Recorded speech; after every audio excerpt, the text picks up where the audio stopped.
চাচাতো ভাই শেখ হেলালের নেতৃত্বে সারা বাংলাদেশের ন্যায় সারা কি আপনারা নির্যাতন ভোগ করেন নাই, অত্যাচার ভোগ করেন নাই,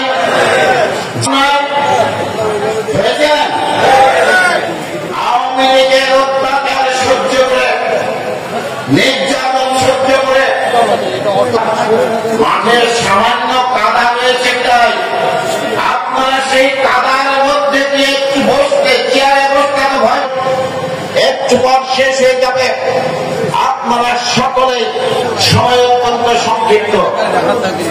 এখানে বিভিন্ন রাজনৈতিক দলের নেতৃত্ব, আমরা এই বাংলাদেশে যারা নির্যাতিত হয়েছে তারা সম্মিলিত ভাবে বাংলাদেশ থেকে বিতাড়িত করতে সক্ষম হয়েছে।